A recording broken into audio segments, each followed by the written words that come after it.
Hello and welcome to the Instant Impact Event Show. I am Cheryl Williams. I'm CJ Williams. We're happy to have you guys here. Yes, thank you. Yeah. So we always like to, bring you guys event-related topics, whether that be, conversations or questions or just diving into all around something that we see that we should really address and talk more. about. And so, we ask that you guys, share this out. Because that's how how we reach get out, the word of mouth 5-star. out there. Give us a 5-star review and like appreciate and it very comment much. and share it out there. That helps us a lot. That's really the only ask that we have. If you're getting value out of these different episodes that we have, you can also watch or listen to the episode on all major platforms. So depending on if you like to see what we're doing, that's great. If you just like to listen to the audio, we've got it there you go. All different ways for you to be able to get on there. We also do a Q&A show as well. And so sometimes we go live on different social media platforms for that, but we always put that. Yeah, and we're going to spread it around a little more. Yeah, so we're going to start popping up in lots of different places. So yes, be on the lookout. And if you're not following us on different social media platforms, make sure you do that as well. Instant Impact Events U on most of them. And then from there, you should be able to find us as well. Yes. So there we go. Housekeeping. On with today's show. Today's topic is about how to get started in the event industry. Mm-hmm.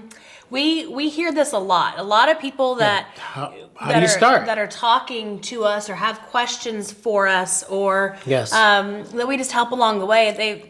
They haven't always done events, right? And no, they're always doing something else like coaching or just working maybe even for an event company. And just want to jump in. Or they have done some speaking. A lot of them are heavy on the coaching, or they have a business that they have. They can see where events would be beneficial for that. Maybe they're a trainer and they want to start putting on their own events. And so there's a lot. We're not going to sugarcoat it by any means. Yes, a lot of prep. This is not something that we can just talk about in one and throw somebody episode. right on stage and that's it. Yeah, so no, it's there's not that a easy. lot of prep work. There's a lot that goes into having an event. So we're going to kind of just take some different pieces from sections. That. We do have, Event 360, which is our gift to you guys. Yes, it is. It's a training that we have out there. It's actually an event that we have put on that we have recorded.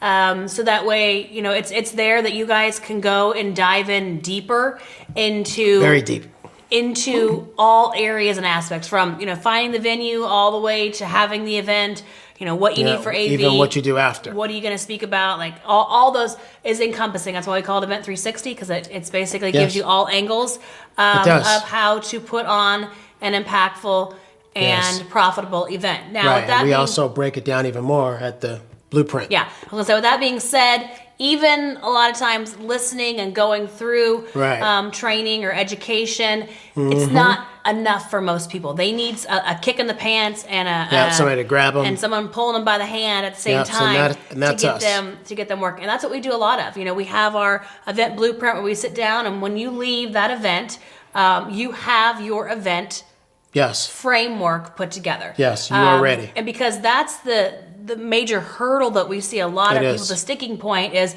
okay, I know what I want to do. All right, what am I going to speak on? But I don't know how to put that into an event. How do I take my idea, my thoughts, and get it on paper, and put it into something that's a viable event? Yes. And that's where the blueprint comes in very handy for that. To break it down. Is we actually go through and you're going to have a whole thing to work on. So we have lots of other things that we can do to help you. But right today, I want to take the basic on this. And basically the basics are you need to figure out what you're the expert in. What are you going to be speaking or putting an event on about? And do you have enough information for that? And are you in a place where you feel like you're the expert, that you can solve someone's problem, right? Yes, somebody can raise their hand and you can answer their question. Right, with ease. With conviction, right? Knowing that you're not just talking out your ass. Like you're actually solving their problem. Yes. And so that's where we come back to. If you're going to have an event, you better know your stuff, right? Yes. You need to know that you are the expert. You need to know that no matter what question comes your way, you have the answer most of the time, right? Right. Unless it's just And if some not, obscure, you can get back to it. or you can figure out a way to get them the answer to that, right? So there's multiple ways of being able to go about putting on your own event and speaking in general. Yes. The first thing, though, is you've got to have confidence in yourself. Yes. That you know the problem that needs to be solved, and you can solve it. Right, and you can also fit your information in an actual event. Yeah. Do you have enough? Yep. A lot of times people are like, "Oh, I've got so much information." So, and then when we start putting it down, gets on it's paper, like, "Oh, then it's not enough." That's you have a 90 enough. minute. Yeah, right. That's till lunch, and that's with questions that takes 30 minutes. Right. So you gotta. That's drawing it out. And that's why also us from the outside looking in, sometimes we can extrapolate that too. It's like, well, I don't know. I don't have enough to write a book. And having an event is different, right? It's free flowing.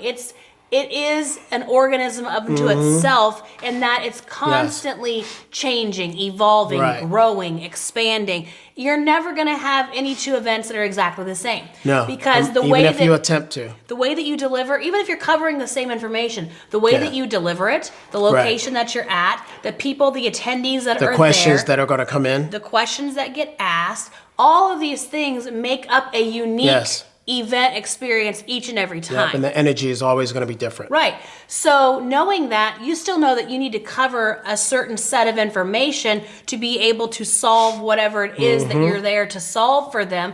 And that's the big thing right there is, what challenge are you solving? Yeah, and that's what you have to look at. Putting on an event. Always, for anything. The whole point of an event. Now, most events. There are some events that maybe they're a gala or they're a charity event or, it's an awards banquet. That's a little bit different. There's still a purpose behind that. You're there to raise money, or you're there to, give someone an accolade for what they've done throughout the year. So there's still a purpose behind that. But most of the time when we're talking about events, we're talking about, you're solving a problem. Yes. You're solving a need.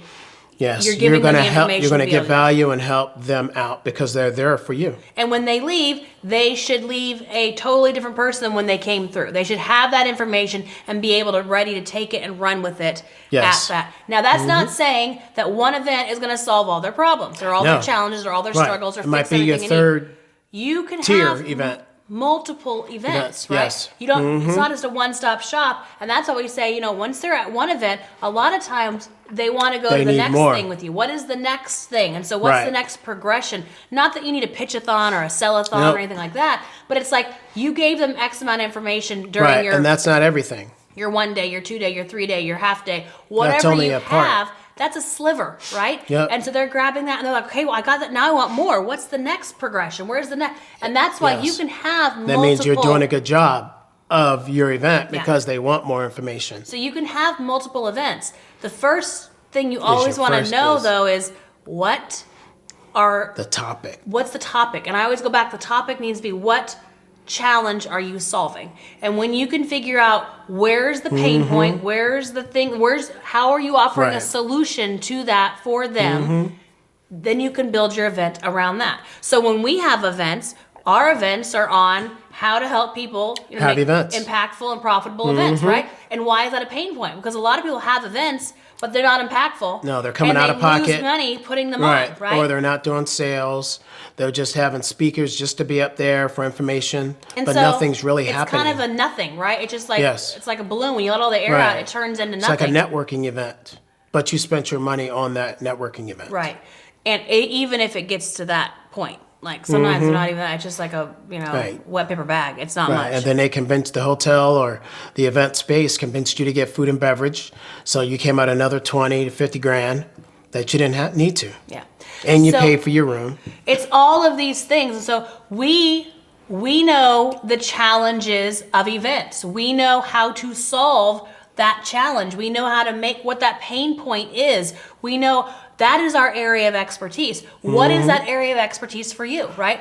What challenge are you solving? What problem are you fixing? What need are you able to fill, right? And that is where having an event should be based on that, right? Right. In building your community, building your relationship, that's all part of it as well. And so is the overall experience. But at the end of the day, what are people coming to your event for? How do you get started in the event industry? You solve problems. What problems? Whatever your problems are in your industry that you have to solve. You're solving for the challenge. You're offering the solution. Your event is the solution, or it should be part of the solution for them. Yes. And so when it's really that basic, right? It's not all of these things. I mean, yeah, you want impactful, you want profitable. And at the end of the day, the way to make it impactful and profitable for you and for them is by solving the challenge. Yes. Because then you're like, okay, that one's solved. What's the next one, right? And normally there's more than one challenge to solve, but you can use each event one at a time. Is only solving one challenge at a time. Right? You're not sitting there and solving everything from A to Z at one event. Yep. You're doing the one. And if it's your event, stay close to home also. Don't just say, oh, I want to go to Florida. Oh, I want to go somewhere nice and warm. And then you got to spend money for your team. You got to get there. You got to get the venue that you don't know. And on and on and on. Yeah. Your first couple events, keep it close to home. When you're first starting out, it is good because you know more about where you're at, right? Correct. So you know the better areas of town. You know places people like to go. And so if you're just starting out or you're having your first few events, there's no reason that you can't keep them somewhere close to the vicinity of where you are. Now, later on down the road, if you want to have those other events, because awesome. because you worked out all the challenges that you had with staff, with the hotels, the things you forgot, wasn't on your checklist because there's going to be a long checklist. And so it's just easier for you on your first few events to do them where you are or somewhere close to where you are versus venturing off, because then you have all those travel related things that go along with it as well. And extra money that comes out of pocket you don't need to. So in the beginning, keep it close to home. But the main thing is, how do you get started in the event industry? By putting on events. And how do you put on events? By solving challenges. And how do you solve challenges? You figure out what are you the expert in? What do your clients need? What do your attendees need from you? And then you solve that. Your event is the solution to their challenge. Now, if you're a real newbie and you don't have the experience in having an event or even speaking, you got to get that under your belt beforehand also. Right. So because that's going to help you on stage. Get your butt on stage like you're supposed to. Events, not in your mirror.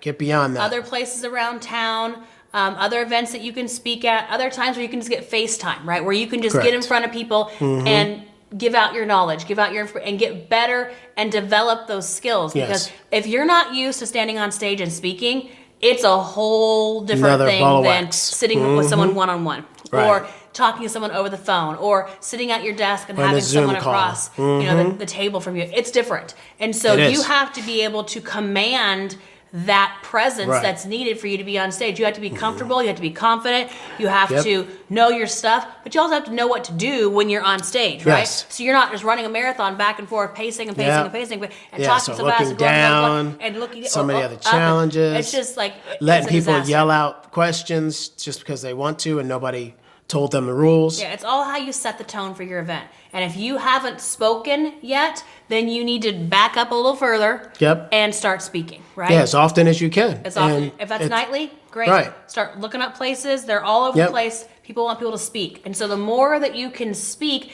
the better you're going to get at. The more you're going to be comfortable, just like anything, just like you start riding a bike immediately. No, you don't. You don't have to do that. You got to bust your ass a couple times. How is this so difficult in the beginning? It's like I can do this with no hands, right? All those kind of things. It's because you've developed the skill. You've done it multiple times, over and over and over again. So you've gotten better at it. Well, the same thing for your speaking. And if your confidence is way up there and you're doing well because you knew you were going to do well anyway, that's why you wanted to speak and have your own events. It's not going to take you a year. It's going to take most people a year or more. But when you have that confidence up and you can command that stage and actually know and act like you know what you're talking about, you'll be ready to do it in no time. And don't put something off just because you haven't done it before. So while you might not be the best speaker, if you have some speaking under your belt, there's no reason that you can't have an evening event. There's no reason you can't have a morning event or a luncheon event or a couple hour or an afternoon. There's hundreds. You can start having your own events even if you're not feeling 100% confident in your speaking abilities, right? So don't let that fear, well, I'm not that good, or I'm not that great, or I'm new, I'm a newbie. Doesn't matter. Like, get out there and speak, and then after a while, you got to kind of like cut the cord and like, okay, I'm gonna start having my own events now too. Yes, right. Having a full day. And so you've got to. It's incremental. You don't go from nothing to a 3-day, right? Right. You build it up over time. I'm gonna have 500 people at my event. Right. It's like, okay, how about, have you had 5 people at your event? No, okay. No. Let's start there then. Let's do a 90-minute evening event with some 5, Q&A, 10 people. And, a meet and mingle at the same time. Yep. Networking, whatever you want to call that. And you're getting that you're getting that confidence. You're developing and those it's an skills. event. And it's an event. So then you can say, I had my first event. Okay. Yes. I'm on my 3rd. And most people, when you tell yourself you've had your first event, it wasn't a 3-day, it wasn't a 2-day. Doesn't need to be a 3-day. Right? You had an event. If it's a 90-minute event, great, that's an event. Right. You had a half-day event, awesome. Like, give yourself some kudos, right? Yeah, for pat what yourself you're on the doing. back.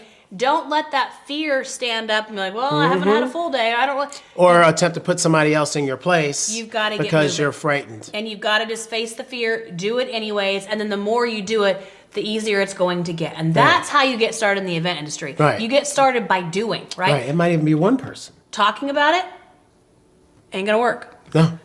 Thinking about it doesn't get you there.